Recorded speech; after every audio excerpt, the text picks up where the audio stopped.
Hi guys, welcome to Aruna teach Kannada YouTube channel. So ಇವತ್ತಿನ ವಿಡಿಯೋದಲ್ಲಿ second year BA ವಿದ್ಯಾರ್ಥಿಗಳು ಯಾರೆಲ್ಲ ಆಪ್ಷನಲ್ ಕನ್ನಡ ತಗೊಂಡಿದ್ದೀರಾ ಅವರಿಗೆ block 1, block 2, block 3 and block 3ನಲ್ಲಿ ಬರುವಂತಹ KS ನರಸಿಂಹಸ್ವಾಮಿ ಅವರ ಕವಿತೆಗಳನ್ನು ನಾನು ಆಗಲೇ ಘಟಕ 13, 14, 15, 16, 17 ಆಗಲಿ ಇವಾಗ 18ನೇಯಲ್ಲಿ ಮೆರವಣಿಗೆಯ ವಿಡಿಯೋ ಕೂಡ ಆಗಲಿ ಇವೆಲ್ಲ ವೀಡಿಯೋಸ್ ಕೂಡ ಅಪ್ಲೋಡ್ ಆಗಿದೆ. ಸೊ ನೋಡಿ. ಹಾಗೆ ಇವತ್ತಿನ ಕವಿತೆಯಲ್ಲಿ ಮಲ್ಲಿಗೆಯ ಮಾಲೆಯ ವಿಶ್ಲೇಷಣೆ ಹಾಗೂ ಕವಿತೆಯ ಬಗ್ಗೆ ನಾನು ನಿಮಗೆ ತಿಳಿಸ್ಕೊಡ್ತೇನೆ. ಆ್ಯಂಡ್ ನಿಮಗೆ ಬ್ಲಾಕ್ 1ನಲ್ಲಿ ನಿಮಗೆ ಬಸವರಾಜ ದೇವರ ರಗಳೆ ಹರಿಹರವರ ಆಯ್ದ ಭಾಗಗಳನ್ನ ಕೂಡ ನಾನು ಆಗಲೇ ವಿಡಿಯೋ ಮಾಡಿ ಅಪ್ಲೋಡ್ ಮಾಡಿದ್ದೀನಿ. ಸೊ ಯಾರೆಲ್ಲ ನೋಡಿಲ್ಲ ನೋಡಿ ಅಂತ ಹೇಳ್ತಾ, so let's start the video. ಕವಿಯೆಂದು ನನ್ನನ್ನು ಯಾರು ಕರೆದರು ಗೆಳೆಯ, ತುಂಬ ಸಂತಸ ನಿನಗೆ ವಂದನೆಗಳು.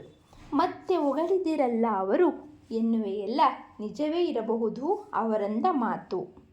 ಕತ್ತು ಇಸುಕಿಲ್ಲ ಒಂದಾದರೂ ಆಸೆಯೇನು, ನಾನು ಈಗ ಹೊರಗೆ ಇದ್ದ ನೀನು ನಂಬು.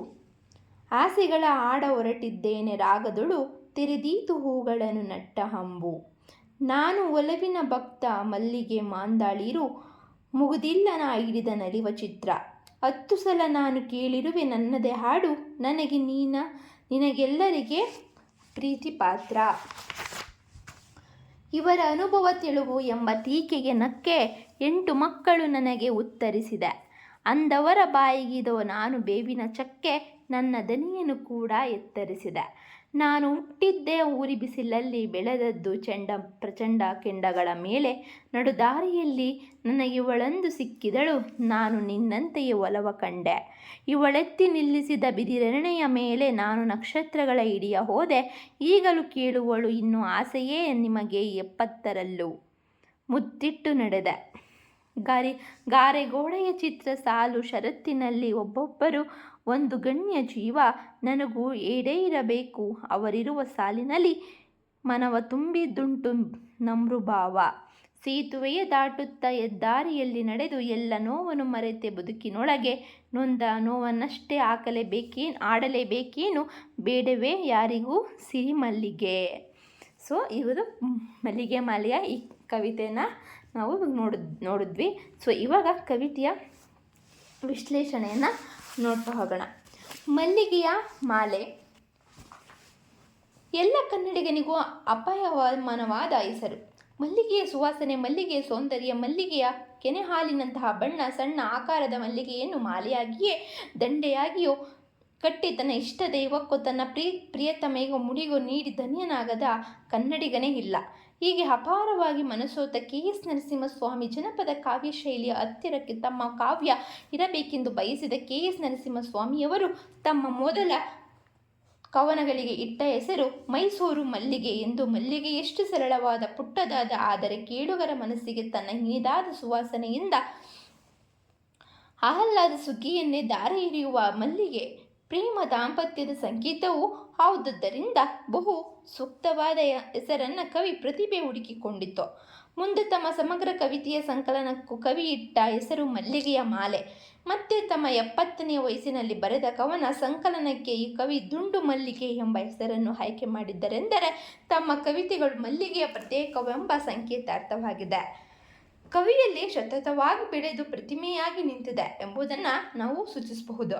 ಹಾಗೆಯೇ ಮಲ್ಲಿಗೆಯ ಮಾಲೆ ಕವನದ ಶಿರೋನಾಮೆ ಕೂಡ ಕವಿಯ 70ನೇ ವಯಸ್ಸಿನಲ್ಲಿ ಮಲ್ಲಿಗೆಯ ಕಂಪು ಪರವಶಗೊಳಿಸುವ ಚೆಲುವು, ಇನಿದಾದ ಸೌಂದರ್ಯ ಮತ್ತು ಪ್ರೇಮದ ಗಾಢ ನಂಟು ಕವಿಯನ್ನು ಬಿಡದೆ ಹಿಂಬಾಲಿಸಿಕೊಂಡು ಬಂದಿದೆ ಎಂಬುದರ ಸೂಚಕವಾಗಿದೆ. ಕವಿತೆಯ ವಸ್ತು ಕೂಡ ಕವಿ ತಮ್ಮ ಕಾವ್ಯದ ಮೂಲ ನೆಲೆಗಳನ್ನು, ಮೂಲ ಸತ್ವವನ್ನು ಮತ್ತೊಮ್ಮೆ ಪರಾಮರ್ಶಿಸಿ ಕಟ್ಟಿಕೊಳ್ಳುವುದೇ ಆಗಿದೆ. ಕವಿತೆಯ ನಿರೂಪಕ ತನ್ನ ಗೆಳೆಯನೊಂದಿಗೆ ತನ್ನ ಕವಿ ಜೀವನವನ್ನು ಕುರಿತು ಪರಾಮರ್ಶೆ ಮಾಡುತ್ತಾ ಸಾಗುತ್ತಾನೆ. ಹಾಗೆ ಅವನು ಸಾಗುವುದರೊಂದಿಗೆ ಅವನ ಬದುಕಿನ ಒಂದು ಮುಖವಾದ ಕಾವ್ಯವು ತನ್ನ ಸ್ವರೂಪವನ್ನು ತಾನು ಸಮರ್ಥಿಸಿಕೊಳ್ಳುತ್ತಾ ಸಾಗುತ್ತದೆ.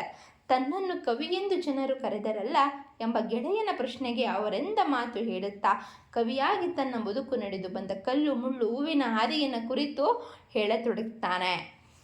ಕತ್ತು ಇಸುಕಿಲ್ಲ ಒಂದಾದರೂ ಆಸೆಯನ್ನು, ನಾನು ಈವರೆಗೆ ಇದೆ ನೀನು ನಂಬು. ಆಸೆಗಳ ಆಡ ಹೊರಟಿದ್ದೇನೆ ರಾಗದುಳು ತಿರಿದೀತು ಹೂಗಳನ್ನು ನಟ್ಟ ಹಂಬು. ನಾನು ಒಲವಿನ ಭಕ್ತ ಮಲ್ಲಿಗೆ ಮಂದಳಿರೋ ಮುಗಿದಿಲ್ಲ ನಾನು ಹಿಡಿದ ನಲಿವ ಚಿತ್ರ. 10 ಸಲ ನಾನು ಕೇಳಿರುವ ನನ್ನದೇ ಹಾಡು ನಿನಗೆಲ್ಲರಿಗೆ ಪ್ರೀತಿ ಪಾತ್ರ. ಕೆ.ಎಸ್. ನರಸಿಂಹಸ್ವಾಮಿಯವರ ಕವಿತೆಗಳನ್ನು ವಿಮರ್ಶೆ ಮಾಡುತ್ತಾ ಅವನ ಸಮಕಾಲೀನ ಮಹತ್ವದ ಕವಿ ಜೆ. ಶಿವರುದ್ರಪ್ಪನವರು ಅಂತಿಮವಾಗಿ ಈ ಅಭಿಪ್ರಾಯಕ್ಕೆ ಬರ್ತಾರೆ. ಕೆ.ಎಸ್. ನರಸಿಂಹಸ್ವಾಮಿಯವರು ಮೊದಲು ಕೇವಲ ಚೆಲುವು ಒಲವುಗಳ ಸೀಮೆಯನ್ನು ಗೆದ್ದು ತಮ್ಮದನ್ನಾಗಿ ಮಾಡಿಕೊಂಡರು. ಮಲ್ಲಿಗೆಯಿಂದ ಪ್ರಾರಂಭವಾಗಿ ಇರುವಂತಿಗೆಯವರೆಗೆ ಒಂದು ಬಗೆಯ ಸುಕುಮಾರ ಪ್ರೇಮಲೋಕದ ಆರಹವನ್ನು ಚಿತ್ರಿಸುವ ಕೆ.ಎಸ್. ನರಸಿಂಹಸ್ವಾಮಿ ಅವರ ಕವಿತೆ ಅನಂತರ ಶೀಲಲತೆ ತೆರೆದ ಬಾಗಿಲು ಸಂಗ್ರಹಗಳಲ್ಲಿ ಬದುಕಿನ ಬೇರೆ ಬಗೆಯ ಅನುಭವ ವಿಸ್ತಾರಗಳನ್ನು ಚಿಂತನೆಗೆ ಗುರಿಪಡಿಸುತ್ತದೆ.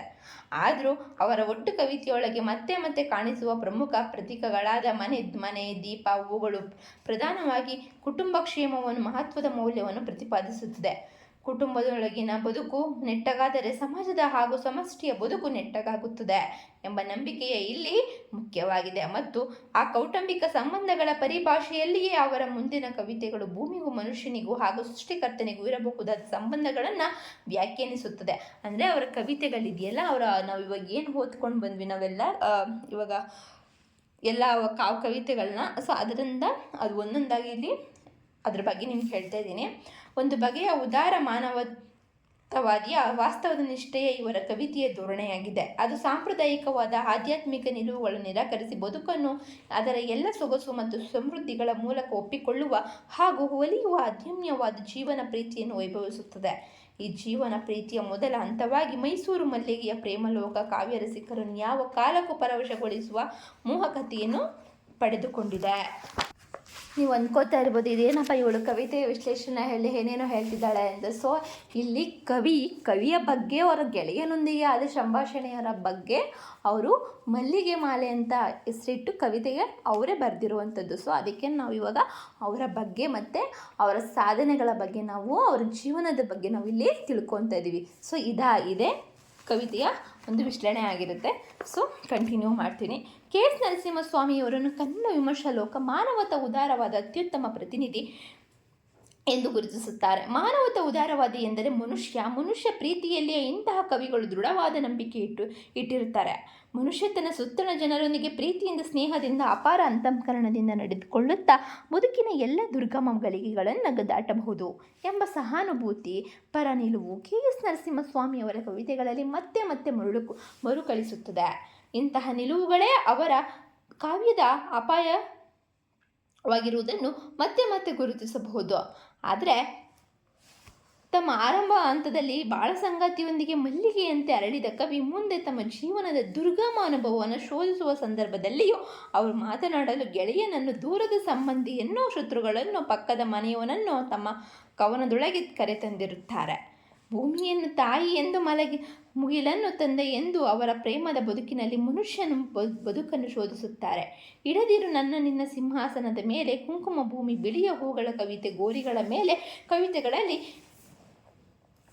ಈ ನೆಲೆಗಳಲ್ಲಿ ಗುರುತಿಸಬಹುದಾದ ಅಂದರೆ ಬದುಕಿನ ಎಲ್ಲ ಕಹಿಗಳನ್ನು ಕೆ.ಎಸ್. ನರಸಿಂಹಸ್ವಾಮಿಯವರು ಮನುಷ್ಯ ತನ್ನ ಅಂತರಂಗದಲ್ಲಿರುವ ಪ್ರೀತಿಯಿಂದ ಗೆದ್ದು ಬರಬಹುದು ಎಂಬ ನಂಬಿಕೆಯೇ ಅಡಿಪಾಯದ ಮೇಲೆ ನಿಂತು ಇಂತಹ ಕವಿಗಳು ವ್ಯವಹರಿಸುತ್ತಾರೆ. ಇಂತಹ ತಮ್ಮ ನಿಲುವನ್ನೇ ಮೇಲಿನ ಪದ್ಯದ ವಾಕ್ಯಗಳಲ್ಲಿ ಕವಿ ಸ್ಪಷ್ಟಿಸಿಪಡುತ್ತಾರೆ. ತಮ್ಮೊಳಗೆ ಆಸೆಗಳನ್ನೇ ಅವರು ರಾಗದಲ್ಲಿ ಹೂ ಅರಳಿದಂತೆ ಅರಳಿಸುತ್ತಾ ಬಂದಿದ್ದಾರೆ. ತಮ್ಮ 70ನೇ ವಯಸ್ಸಿನಲ್ಲೂ ಈ ಕವಿ ಒಲವಿನ ಭಕ್ತ ಮಲ್ಲಿಗೆ ಮಂದಳಿರು ಅವರು ನಲಿವಿನ ಚಿತ್ರ. ಆದ್ದರಿಂದಲೇ 10 ಸಲ ವಯಸ್ಸಿನಲ್ಲೂ ಈ ಕವಿ ಒಲವಿನ ಭಕ್ತ ಮಲ್ಲಿಗೆ ಮಂದಳಿರು ನವಿಲಿನ ಚಿತ್ರ. ಆದ್ದರಿಂದಲೂ 10 ಸಲ ಅವರ ಸಾಲುಗಳನ್ನು ಕೇಳಿದರೂ ಅದು ಅವರಿಗೂ ಮತ್ತು ಸುತ್ತಲಿನ ಎಲ್ಲರಿಗೂ ಪ್ರೀತಿ ಪಾತ್ರ. ತಾನು ಇಂತಹ ಸುಂದರ ಚಿತ್ರಗಳನ್ನು ಗಟ್ಟಿಯಾಗಿ ನಂಬಿ ಹಿಡಿದಿದ್ದರೂ ಕೆಂಡಗಳಿಂದ ಸುಟ್ಟಿಸಿಕೊಂಡ ಬದುಕು ತನ್ನದಾಗಿದೆ ಎಂಬುದನ್ನು, ಅಂತಹ ಯಾತನೆಯಿಂದ ಪಾರಾಗಿ ಬಂದ ಬಗೆಯನ್ನು ಹೀಗೆ ವಿವರಿಸ್ತಾರೆ.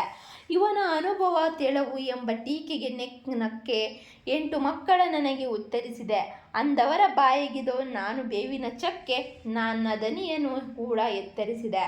ನಾನು ಹುಟ್ಟಿದ್ದೆ ಬೂರು ಬಿಸಿಲಲ್ಲಿ, ಬೆಳೆದದ್ದು ಪ್ರಚಂಡ ಕೆಂಡಗಳ ಮೇಲೆ. ನಡುದಾರಿಯಲ್ಲಿ ನನಗಿವಳೊಂದು ಸಿಕ್ಕಿದಳು, ನಾನು ನಿನ್ನಂತೆಯೇ ಒಲವ ಕಂಡೆ.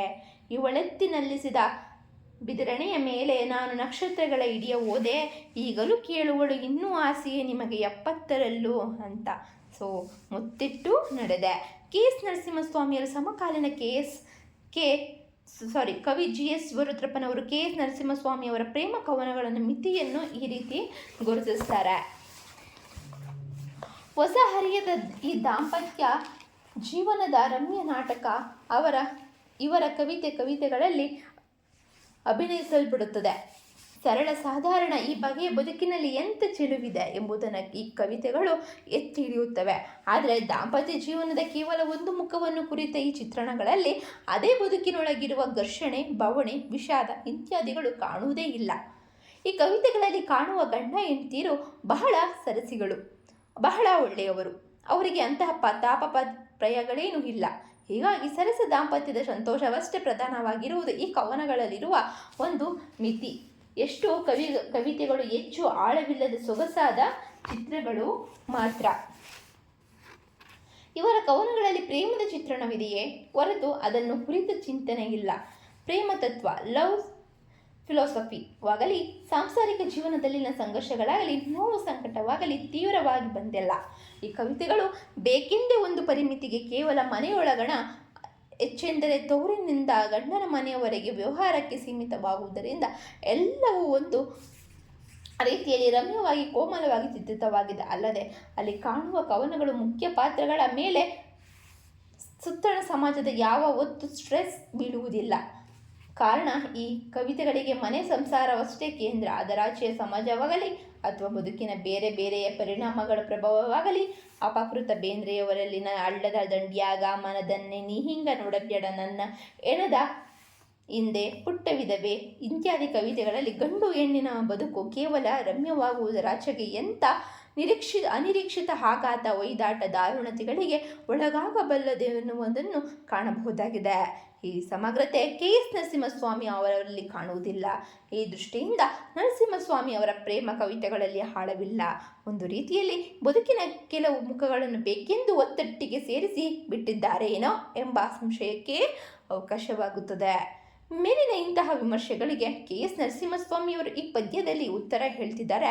8 ಮಕ್ಕಳನ್ನು ಒತ್ತ ತಂದೆಗೆ ಜೀವನದ ಕಷ್ಟ ಸುಖಗಳ ದಾರುಣತೆಯೇ ಅರಿವಿಲ್ಲದೆ ಹೋಗುತ್ತದೆಯೇ? ಅಂದರೆ 8 ಮಕ್ಕಳ ತಂದೆಯಾಗಿರೋ ನನಗೆ ಜೀವನ ಏನು, ಅದರ ಆ ಒಂದು ಬದುಕು ಏನಂತ ನಂಗೆ ತಿಳಿದೇ ಇರುತ್ತಾ? ಇಂತಹ ನೋವನ್ನುಂಟು ಮಾಡುವ ಮಾತುಗಳಿಗೆ ನಾನು ಕಹಿಯೇ ಎಂದು ದನಿ ಎತ್ತರಿಸಿ ಉತ್ತರಿಸ್ತಾನೆ. ಎಲ್ಲರ ಬದುಕಿನಲ್ಲಿ ಕೆಂಡದ ಮೇಲಿನ ನಡಿಗೆ ಇರುವಂತೆ ಕವಿಯ ಬದುಕಿನಲ್ಲೂ ಇದ್ದೇ ಇದೆ. ಆ ಕವಿ ಹುಟ್ಟಿದ್ದೇ ಉರಿಬಿಸಿಲಿನ ತಾಪದಲ್ಲಿ, ಅಂದರೆ ಉರಿಯುವ ತಾಪದಂತಹ ಸುಡುವ ಬಡತನದಲ್ಲಿ ಅಂತ.